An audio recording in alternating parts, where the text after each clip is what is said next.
السلام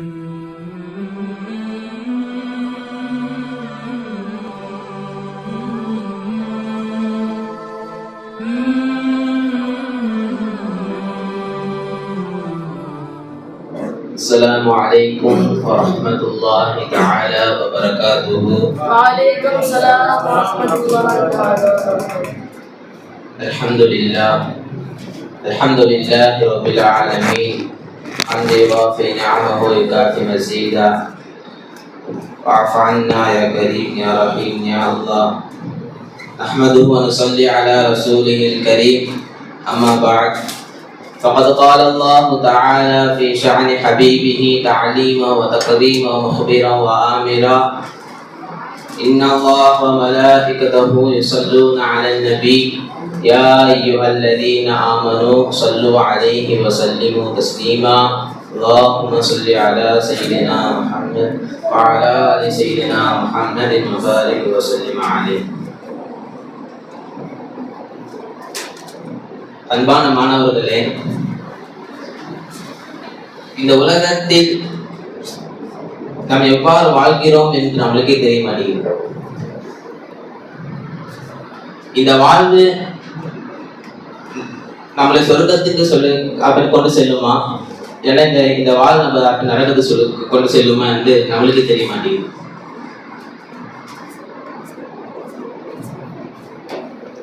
சில பாவங்கள் இருக்கிறது, வாழ்வே அடிக்கும் அந்த பாவங்கள் என்று சொன்னால், அந்த பாவங்கள் செய்தோம் என்று சொன்னால் நம்மளோட வாழ்க்கை பாதி வாழ்க்கை வளர்ந்து விடும். ஏன் பாதி வாழ்க்கை என்ன, முழு வாழ்க்கை அழிந்து விடும் அந்த பாவங்கள் செய்தால். அப்ப என்ன பாவங்கள் என்று பார்த்தால், முதலாவதாக மது. இந்த மது குடிப்பதாகிறது மிகவும் பெரிய பெரிய பாவமாக இருக்கிறது. ஹதீஸில் சொல்வார்கள், அது ஹம்ரு ஜும்மாவிலே, மதுவாகிறது பாவங்கள் ஒட்டுமொத்தமாக இருக்கிறது சொல்வார்கள். ஏன் என்று சொன்னால், இந்த மதுவை அறிந்துவிட்டு இந்த இந்த இந்த இடத்தை என்ன நடக்குன்றது கூட அந்த மனிதன் தெரியாது. நான் கண்கூடாக பார்த்திருக்க ஒரு மனிதன் அவர் வீட்டில் 2 பிள்ளைகள். அந்த மனிதன் அவங்க இந்த பிள்ளையோட தாய். இவங்க நன்றாக வாழ்ந்து கொண்டிருக்கிறார்கள். என்னைக்கு அந்த மனிதன் அவர் நண்பரோடு சேர்ந்து அந்த மதுவை அறிந்தாரோ அப்பொழுது அந்த பழக்கம் அவர் ஆரம்பித்தது. எந்த அளவுக்கு என்று சொன்னா, அந்த பழக்கத்தை தடுக்கவே முடியல. அந்த போன்லாம் பார்த்து அந்த மருந்துலாம் வாங்கி கொடுக்குறாங்க. இந்த மருந்துலாம் சாப்பிட்டா போயிடும், இதெல்லாம் சாப்பிட்டா தெரிஞ்சுவாரு, சோத்துல கலக்கி கொடுங்க, அப்புறம் தண்ணியை டீயை போட்டு கொடுங்க, இதெல்லாம் சாப்பிட்டா வந்து அப்படி மது நிப்பாட்டிவாரு என்று நம்பிக்கையெல்லாம் பண்ணியிருந்தாங்க. அவ்வளோ பண்ணியும் அவர் அந்த மது நிப்பாட்டவே முடியல. ஏன்னு சொன்னா, அவர் அதுலேயே இருக்கா என்ன சொல்லுவார், முழுகிட்டாரு அதுலேயே. இந்த அளவு சொன்னா, மது அருந்திவிட்டு அந்த ரோட்டில் படுப்பதும், எங்கேயாவது வீட்டு வாசலை படுத்து அப்புறம் வாங்கி எடுப்பது, அந்த மாதிரி இதாக போயிட்டு இருந்துச்சு. இந்த அளவு சொன்னா நெருக்கமா இருந்தாரு. இப்ப பார்த்தா அவர் எங்க இருக்காரு, அவர் அட்ரஸ் என்ன, அவர் எங்க வேலை பார்த்துட்டு இருக்காரு கூட இப்ப தெரிய மாட்டேங்குது. ஏன், அவர் வாழ்க்கையே வளைஞ்சிச்சு. அவன் வாழ்க்கை என்ன, அவர் வாழ்க்கை என்ன நடக்க போகுதுன்னு அவருக்கே தெரியல. அன்னைக்கு ஒரு வாட்டி பார்த்து கேட்கிறோம், என்னதான் பண்ணிட்டு இருக்கிறீங்கன்னு கேட்டா, ஏதோ பண்ணிட்டு இருக்கிறேன், ஏதோ போற கடையில ஏதாவது பார்த்துட்டு இருப்பேன், சம்சா போடுவேன், அது பண்ணணும் இது பண்ணணும் அப்படின்ற. அவர் என்ன நடக்குதுன்னு அவருக்கே தெரிய மாட்டேங்குது. அதே போல் அடுத்து பார்ப்போம் என்று சொன்னால், வாலிதை, பெற்றோருக்கு நோவினை செய்வது. ஒரு மனிதன் பெற்றோர் நோவினை செய்தார் என்று சொன்னால் அவர்கள் வாழ்க்கையும் அழிந்துவிடும் என்று ஏன் சொன்னால், ஒரு தாய் தந்தை நம்மளை எவ்வாறு வளர்க்கிறார்கள் என்று சொன்னால், தந்தை கூட நம்ம வளர்த்துட்டு சொல்லவே மாட்டாங்க. சரிப்பா, அப்புறம் வேலையை பார்த்துட்டு போப்பா, இது வேலையை பார்த்துட்டு போ, நல்லா இது அப்படின்னு சொல்லிட்டு போயிடுவான். நான் தாய் இருக்காதப்பா, அவன் எங்கே சென்றாலும் நம்ம கண்கூடமா பார்த்துதான் இருப்பான். ஏன்னா ஃபோன் கேட்டுட்டு இருப்பேன், எங்கம்மா இருக்கு, எங்கம்மா வந்துட்டு இருக்கேன், என்னம்மா சாப்பிட்டியா, சாப்பாடு எல்லாம் பண்ணியா. அந்த அளவுக்கு தாய் நம்ம பாசமா பார்த்துருக்கிறாரு. அவ்வாறு நம்ம தாய் தந்தை நம்ம நோவினை செய்து விட்டு நம்ம நன்றாக இருப்போம் என்று சரித்திரமே கிடையாது. ஏன்னு சொன்னால் தாய் தந்தை மன நோவிட்டு நீ நாசமா போயிடுவேன் என்று சொன்னால் நம்ம நாசமா போயிடுவோம். அல்லாத நம்ம பாதுகாப்பானாங்க. அடுத்தபடியா பார்ப்போம் என்று சொன்னால் ஜினா. இந்த ஜினாவாகிறது ஒரு மனிதனின் தூண்டுதலாக இருக்கிறது. ஷைத்தான் அதிகமாக அந்த ஜினாவை தூண்டுகிறான் ஒரு மனிதனிடத்தில். இந்த ஜினா செய்வதன் காரணத்தினால் அது வாழ்க்கை முழுவதும் அழிந்து போகிறது. ஏன்னு சொன்னால் ஒரு மனிதர், நான் கேள்விப்பட்ட ஒன்று, ஒரு மனிதர் வேலைக்காக வேண்டி வெளிநாட்டை செல்கிறார். சென்று விட்டு அங்க நன்றாக வேலை பார்த்து கொண்டிருக்கிறார். அவர்கள் ஒரு ஹோட்டல் மாதிரி, அந்த ஹோட்டலில் அப்புறம் வேலை பார்த்துட்டு இருக்காங்க.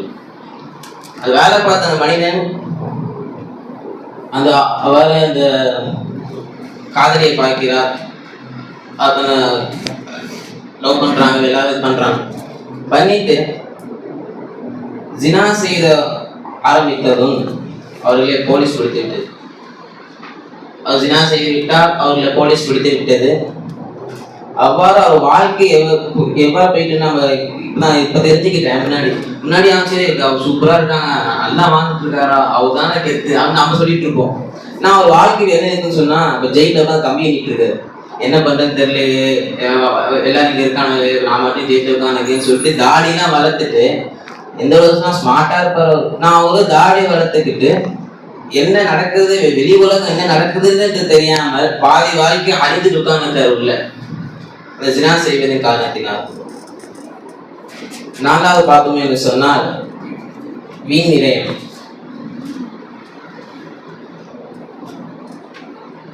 அதிகமா வீண் விரயம் செய்வதாகிறது நம்ம வாழ்க்கையை அளிக்கும். ஏன்னு சொன்னா, இப்போ ஒரு மனிதன் சதக்கா கொடுக்கிறான் என்று சொன்னால் அவனோட ஆயுள் எவ்வாறு நீடிக்கிறதோ அதே போல் இந்த பாவங்கள் செய்தார் என்று சொன்னால் நம்மளோட ஆயுளும் குறைந்துவிடும். அது அந்த இது நாலாவது பார்ப்போம் என்று சொன்னா வீண் விரயம் தான். இந்த வீண் விரயம் எவ்வாறு நம்ம செய்கிறோம் என்று சொன்னா, மகேந்திரன் சொல்லி நினைப்பாங்க, ஒரு பருக்கை வேஸ்ட் பண்ணுவதாகிறது நம்முடைய ரிஸ்க்கு 10 மூட்டையும் தடுக்கப்படுகிறது. ஏன்னு சொன்னா நம்மளுக்கு அதிகமா ரிஸ்க் இருக்கும், அல்ல எழுதி வச்சிருப்பான், அல்ல அதிகமாக கொடுப்போம், அல்ல எழுதி வச்சிருப்பான். நம்ம வேஸ்ட் பண்றோம் அல்லவா, ஒரு நம்ம மாசம் எவ்வளவு பார்த்துருக்கோம், நானே அதிகமாக வேஸ்ட் பண்ணுவோம். அதிகமாக எதாவது வேஸ்ட் பண்ணும்போது அதெல்லாம் நம்மளுடைய வரக்கூடிய ரிஸ்க்கு அதை நம்ம தடுக்கலாம் என்று பிசினஸ் அதிகமாக சொல்லி காமிப்பான். அதிகமாக சொல்லி காமிச்சு நான் பார்த்துருக்கேன். அப்போ நம்ம வீண் விரயம் செய்யக்கூடாது. எவ்வளவு மனிதர் நம்ம வீண் விரயம் செய்கிறோம் உலகத்தில் பார்த்தோம் என்று சொன்னால், கடைகளிலே, ஹோட்டலில், டீ கடையிலே அதிகமாக நம்ம வீண் விரயம் செய்கிறோம். அதை விட்டு நல்லா நம்ம பாதுகாப்பானாங்க. அடுத்தபடியாக பார்ப்போம் என்று சொன்னால் ஹராம் ஹலாலை தேடுவது. இப்போது காலத்தில் எது ஹராம் எது ஹலால் என்று நமக்கு தெரியாமல் போய்விடுகிறது. ஏன் சொன்னால் இந்த உணவு ருசியாக இருக்கிறது என்று மட்டும்தான் தெரிகிறது. இது ஹலாலா இது ஹராமா என்று நமக்கு தெரிய மாட்டேங்குது. அப்படி தெரிந்தாலும் பார்த்துக்கலாம், நம்ம சாப்பிடறதான் நினைச்சு சாப்பிட்டு போயிடுறோம். அவ்வாறு இருக்கக்கூடாது. ஏன்னு சொன்னால் ஹராமை உண்ட உணவாகி, ஹராமை உண்ட உடம்பாய்க்கிறது சொர்க்கத்தில் செல்லாது என்று சொல்வார்கள். ஜன்னத ஜசத்து நடத்திய மேல ஹராம் என்று சொல்வார்கள். ஹராமை கொண்டு வளர்க்கப்பட்டவுடன் சொர்க்கத்தில் செல்லாது என்று சொல்வார்கள். அப்போது ஒரு காலம் இருந்தது, ஹலாலை மட்டும் சாப்பிடுவது இருந்தது. நான் இப்போது அது கிடையாது. இப்போ பசங்க இப்போதான் என்னன்னு சொன்னா, ஹலாலை விட ஹராம் தான் இங்க அதிகமா இருக்குது துனியாவில் பார்த்துமே சொன்னார். அதை நம்ம பாதுகாப்பாங்க. ஹலாலை மட்டும் பேணி உணவக்கூடிய சாப்பிடக்கூடிய அல்ல நம்ம வந்து பாதுகாப்பாங்க. அடுத்தபடியாக மிகப்பெரிய பாவம் என்று சொன்னால் ஷிர்க் குஃப்ராக இருக்கிறது. அல்லாஹ்வை கொண்டு இணை வைப்பதாகிறதும் இன்னும் இறைவனை மறுப்பதாகிறது இருக்கிறது. இந்த ஷிர்க் குஃப்ரை விட்டும் ஏன் சொன்னா, இது ஏன் நம்ம லாஸ்ட் சொல்றேன்னு சொன்னா, இவைகள்லாம் சொல்றாங்க சொன்னா இதெல்லாம் நம்ம திருடி கொள்ள கொஞ்சமாவது வாய்ப்பு இருக்கிறது. ஏன்னு சொன்னா மது இருக்கிறது, மது நம்ம தொடர்ந்து வாழ்க்கை முழுவதும் இருக்குமா என்று சொன்னால் எவ்வாறு அல்ல நம்ம திருத்த அல்ல நம்ம எவ்வளவு அல்ல வச்சிருப்பான். நம்மள அல்ல கடைசியை திருத்துவான், மௌதாவுக்கு முன்னாடி திருத்துவான் இல்லையா, மௌத குடும்ப கட்டி வரும்போது அல்ல நம்ம திருத்திடுவான். அந்த மாதிரிலாம் இருக்கும். ஏன்னா அந்த ஷிர்கு குஃபர் இருக்கிறவா இதை நம்ம அவ்வளோ சீக்கிரம் நம்ம அதை விளங்க முடியாது. எப்போ நம்ம ஒரு ஷேஃபானிட்ட வரணுமோ அப்போதான் அவங்க விலக்கே தருவாங்க. இந்த ஷிர்கு குஃபர்னா இதுப்பா, இதை விட்டு நீங்க பாதுகாத்துக்கோங்கப்பா. ஏன்னு சொன்னா இந்த ஷிர்கு குஃபர்களை யார் ஈடுபட்டு இருக்கிறார்களோ அவர்கள் மறுமை நாளே அவர்கள் சொர்க்கத்தில் செல்ல மாட்டார், நரகத்தில் மட்டும்தான் அவர் செல்வார் என்று சொல்லி காமிப்பாங்க. அதுதான் அல்லாஹ் சொன்னா இன்னனி அனல்லாஹ் லா இலாஹ இல்லா அன ஃபஅபுத்னி, நிச்சயமாக நானே அல்லாஹ்கிறேன், லா இலாஹ இல்லா அன, என்னை தவிர யாரும் இலாஹ் இல்லை, ஃபஅபுத்னி எனவே நீ வணங்கு அல்லாஹ் என்று சொல்கிறான். அது மட்டும் அல்லாமல் அடுத்தபடியா பார்க்க என்று சொன்னால்